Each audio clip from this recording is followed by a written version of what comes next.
They tried to put a leash on my inheritance and called it love. Sign their conditions, give my aunt power of attorney, let an advisory panel approve my marriage, keep family property pure or lose everything. I didn't beg. I didn't bargain. I tore the letter in half and then made the paper talk back. Grandma Ruth wasn't rich. She was careful. She kept a ledger in pencil and pressed leaves between pages the way other people save ticket stubs. Paper keeps promises honest, she'd say, sliding a rubber band around a stack of paid utility bills. Her trust was supposed to be simple. The house where she lived for 42 years? A tiny lake cabin we all adored in theory and ignored in winter, some conservative investments, and cash. Equal shares for me and my cousin Tyler. Tyler, who lived 5 miles from Grandma, would serve as trustee because he could pop in and fix a leaky faucet. Simple ended the afternoon. My step-aunt Carol arrived with a cream envelope and a smile practiced in church foyers and real estate offices. She pushed the envelope across my kitchen table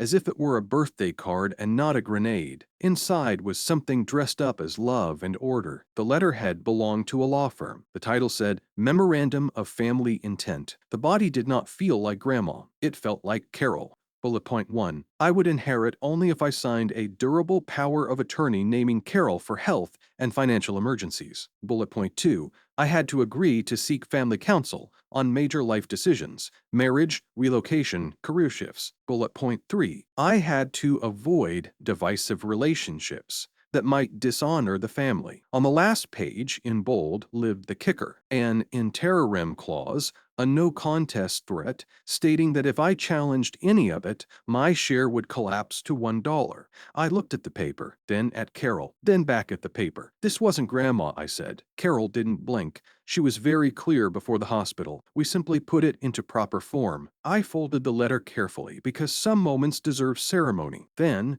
I tore it straight down the middle. The sound it made felt like my spine choosing itself. Carol's smile didn't move. You'll regret that, she said softly, almost kindly, like a nurse warning a patient about a needle. I wish the next thing that happened was courage and sunlight. What happened was Tyler. He texted, "Call me." There's a side letter. A side letter is a separate note that claims to clarify the main document. It often causes mischief because it floats near power without actually holding it. Tyler forwarded a PDF, 2 pages, notarized, expressing Ruth's preferences, that I marry someone of shared values, keep the cabin family only, and consult family advisors, see Carol and her husband, before major life changes. It used words like prefer and intend and vital to legacy. It did not include my signature. It did include a notary stamp.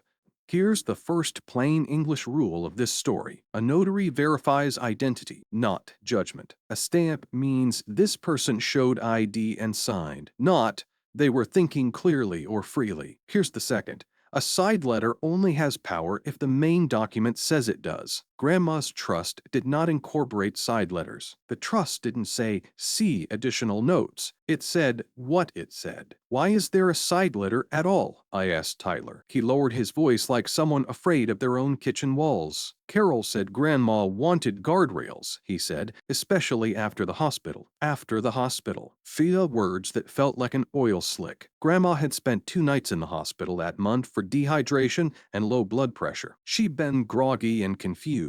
Then fine. The dates mattered because paper is a calendar in a suit. I logged into Grandma's email she'd given me access years earlier to print family photos and searched for trust, Ruth, amendment, and conditions. 2 emails jumped out. Both were to her lawyer. Both were short and stubborn like Grandma. Equal shares, no strings, she wrote in one 3 months before the hospital. In the other, she said, money is a tool, not a leash. That's the thing about sentences. Sometimes they are instructions for when you're too scared to remember what you believe. I built a binder, tabs by month, sections for emails, drafts, receipts, hospital discharge papers. If you've never fought a paper war, know this. Evidence is made of details boring enough to be true. In Grandma's downloads folder, I found a draft of her trust restatement. The file's metadata showed an edit 2 days after she came home from the hospital. The edit added a paragraph about family consultation and inserted a line about discouraging legal contests. The computer username that saved those changes wasn't Grandma's. I called Grandma's lawyer, hoping for clarity and expecting a polite wall. I got both. He couldn't discuss client communications. I asked yes or no questions. Did Ruth's trust ever require my granting a POA to Carol? I asked. No, he said. Did it require family approval of marriage? No. Did it authorize a no contest penalty? No. After a pause, he added, Carol brought a clarification after Ruth's hospital stay and asked us to attach it. We declined. It wasn't part of the instrument. I hung up and exhaled, not because we'd won anything, because we'd uncovered the shape of the fight. Carol's next move was intimidation, dressed as inevitability. A letter from the firm on her envelope had arrived. Any challenge will trigger forfeiture per the no contest language. The fonts were expensive. The sentences were heavy. Fear lives in white space. Third plain English rule, many no contest clauses don't apply if you have probable cause. Probable cause isn't a vibe, it's a timeline, witnesses and documents that add up. If you can show capacity concerns, the signer didn't understand, or undue influence, pressure manipulation, the scarecrow often loses its hat. Capacity in plain English. The person signing understands what the paper does, who it affects, and the basic who, what of their property. Not perfection, awareness, undue influence, pressure that overpowers free choice, isolation, rushing, threats, dependency, promises that feel like punishments. I hired my own attorney. He didn't wear dramatic suits. He wore reading glasses that made him look like a man who trusts footnotes. I slid the binder across the table. He scanned, nodding. We'll keep this boring, he said. Boring wins. We filed a petition in probate court asking the judge to 1. Declare the side letter non-binding because the trust didn't incorporate it and because of capacity undue influence concerns around its creation, and 2. Strike any attempt to add conditions or a no contest penalty that never existed in the trust. Tyler, as trustee, had to be named. Carol moved to intervene to protect family intent. We prepped. Prepping meant lists. Who says what? Which page number for which point? Which photo shows what timestamp? Right then, the lake cabin turned into an alarm bell. A neighbor texted a photo of a "For Sale by Owner" sign propped behind the shed. The county recorder's website showed a drafted, thankfully not recorded quitclaim deed that would transfer the cabin into Family Trust Carol as advisor. Quitclaims sound official. They are dangerous because they can move something fast if no one pays attention.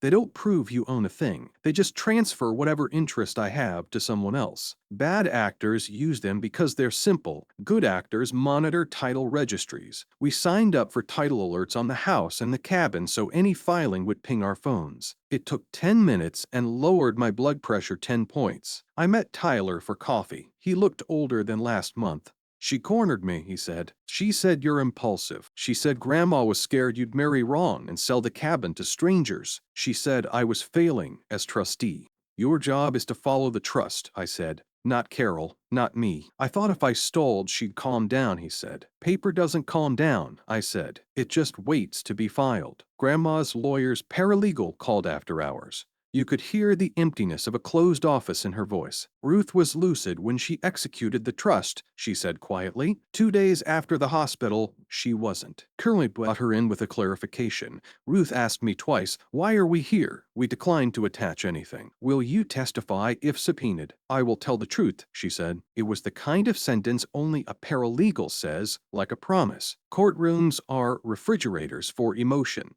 The judge ran her docket like a metronome. We went second that morning. The gallery was full of families at different stages of breaking and mending. Siblings in their Sunday best, a new wife with a stare sharp enough to open envelopes, a man in a union jacket who couldn't find the right bench. My attorney began with the instrument itself. This trust, as executed, is simple. Equal shares, no strings. The fight is not to change it. The fight is to stop others from changing it after the fact. He walked through the emails. Equal shares, no strings. The metadata identifying edits saved under a different username. The timing, post-hospital. The paralegal's notes. Brick by careful brick. Carol's attorney tried to sell family intent. He held up the side letter like notarization was a sacrament. The judge asked, does the instrument incorporate side letters? He admitted it did not. He pivoted to moral guidance. The judge's eyebrows did not move. The paralegal testified. Client appeared fatigued, she said. She asked me what document we were discussing, twice. Those 2 lines weighed more than any rhetoric that morning. The judge turned to Tyler. As trustee, do you understand your fiduciary duty? I do, he said, to follow the trust. Not family preferences, she said, and waited. Not family preferences, he repeated. Then, in the measured tone people use when they know everyone will be quoting them by dinner, the judge ruled. The side letter was non-binding. The attempt to inject conditions was rejected. Even if a no-contest clause existed somewhere, there was probable cause here to contest.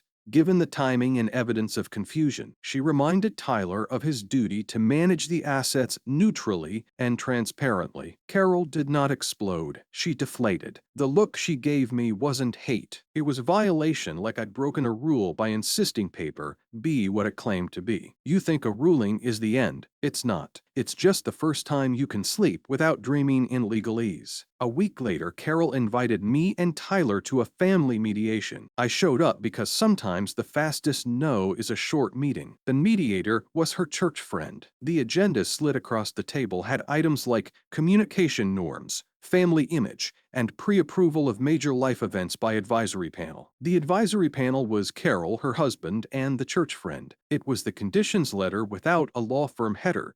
I don't need a panel for my life, I said. And I'm not issuing visas for my wife. She's not our kind, Carol said. Soft voice, hard edge. I stood. Grandma's kind was people who paid their bills and told the truth. That should have been our last conversation. But power, once denied, looks for side doors. A month later, the credit union called the trust's accountant about a new line of credit application using the trust's tax ID. The application listed advisor, Carol. It was flagged because the trustee wasn't Carol. Tyler, finally fully awake, sent a letter to every bank Grandma had ever touched. No accounts, no credit, no changes without the trustee and both beneficiaries present. We froze the trust's credit profile, and because thieves love situations like this, froze mine. The phrase identity theft sounds dramatic until you're spending your Saturday providing proof of life for a person who's very much alive and watering his ferns.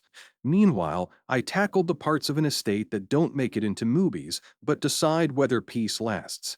Beneficiary designations and TOD/POD accounts, transfer on death, and payable on death. Those forms can leapfrog a will or trust if nobody updates them. We requested statements from every bank and brokerage. 2 small accounts still listed my late grandfather as primary beneficiary, and this part made my jaw lock Carol as contingent from 20 years ago. We updated them to the trust, per Grandma's intent. Plain English point. Wills and trusts don't chase every account. You have to line up the paperwork or it drifts. The safe deposit box was another landmine. There were 2 keys in a taped envelope under Grandma's sink. If you've never had the pleasure, know this. Boxes don't magically belong to the trust just because you think they should. We presented the trust certificate and a court letter, inventoried the contents with the bank manager present, and filmed the process on our phones. Inside were war bonds, old rings, and a handwritten "Who gets what if I forget to say," not legally binding by itself, but a map for avoiding fights. We honored it wherever it didn't clash with the trust. Back home, family life tried to move on, which mostly meant it tried to move online. The extended family group chat became a low-budget courtroom. Screenshots of family values, posts, veiled comments about outsiders, links to articles that had the word tradition in them somewhere. A cousin DM'd that I was attacking the elders. I invited him to coffee. We sat, I walked through the timeline and documents. If she'd asked you to sign a POA to get your inheritance, would you? I asked. He stared at his cup. No, he said finally. The chat got quieter after that. Not friendly, quieter. Another envelope arrived, this time from a life insurance company I'd never heard of. Condolences to the estate of Ruth, it read, and asked the executor to contact them about a policy payout. Grandma didn't have a policy with them. Someone had tried a fake claim, one of those grim little hustles where you hope paperwork fatigue beats verification. The company flagged it because the policy number was nonsense. I still lost a morning sending a death certificate, trust papers, and a letter asking them to stop mailing ghosts. Then came Dad. He wasn't the architect of any of this. He'd married Carol's sister years ago and mastered the art of arriving with dessert and leaving before dishes. Carol tried a new angle, a springing POA for my dad, one that triggers if he's incapacitated naming herself. She told him it was for emergencies, for peace of mind, for family. A neighbor texted me a photo of Carol's car in his driveway. I arrived 10 minutes before she did. We read the form together. If I get confused, this makes Carol my boss, Dad said. You already have a boss, I said. It's your cardiologist. We met with Dad's own lawyer the next day. We drafted a 2-signature POA Me Plus, a neutral fiduciary so no single person could act alone. We gave copies to his doctor and uploaded them to his patient portal. We put them in a folder labeled USE, this if confused, because clarity shouldn't have to fight a junk drawer. Tyler learned to be boring on purpose. He hired a bookkeeper. We opened a shared drive and posted read-only monthly statements.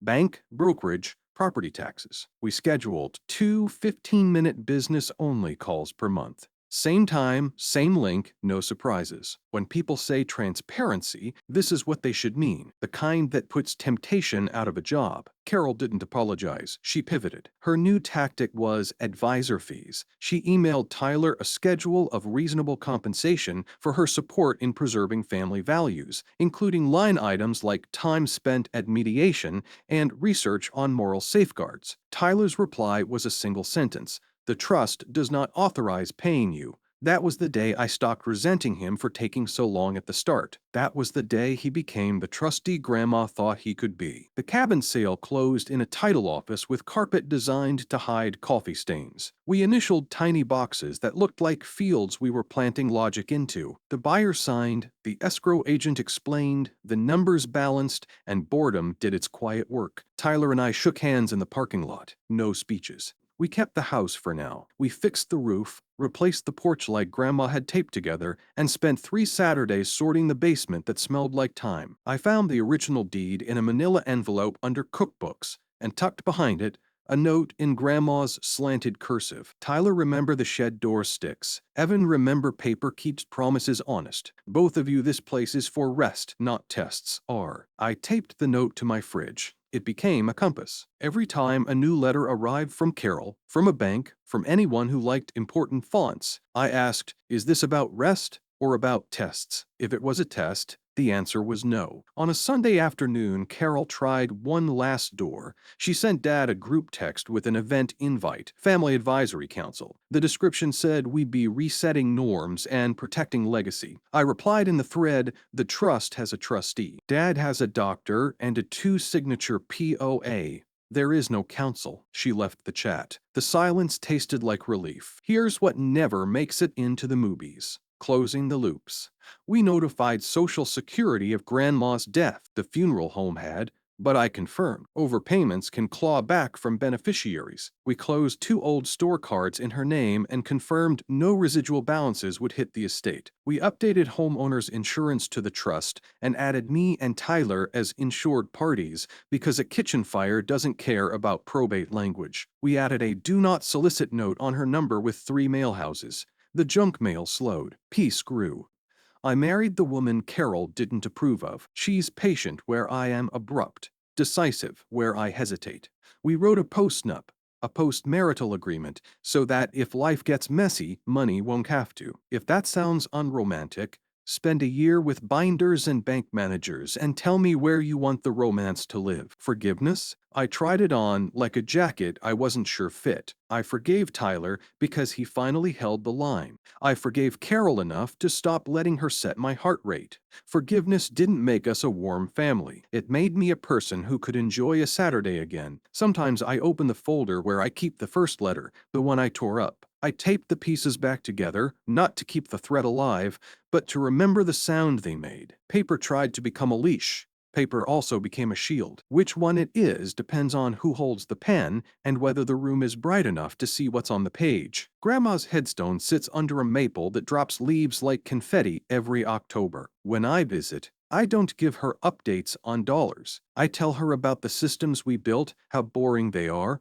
how they work, how quiet life became when we stopped letting other people write our rules. Then I go home, and my wife and I make her peach cobbler from a recipe card with smudged butter kisses along the edge. The first bite always tastes like a promise kept. Protect yourself. Tip: when someone ties your inheritance to controlling your life, hire your own lawyer, not the family's. Don't sign a POA as a condition. Side letters aren't magic. They matter only if the main document says they do. A no contest threat is often toothless if you have probable cause, evidence of pressure, or confusion. Add shields now. Set up title alerts. Freeze credit for you and, if applicable, the trust. Use 2 signature POAs. Hire a neutral fiduciary bookkeeper. Align beneficiary TOD/POD forms with the will of trust. Inventory safe deposit contents with witnesses. And share monthly statements in a read-only folder. Paper should keep promises honest, not put a leash around your neck. Stay safe.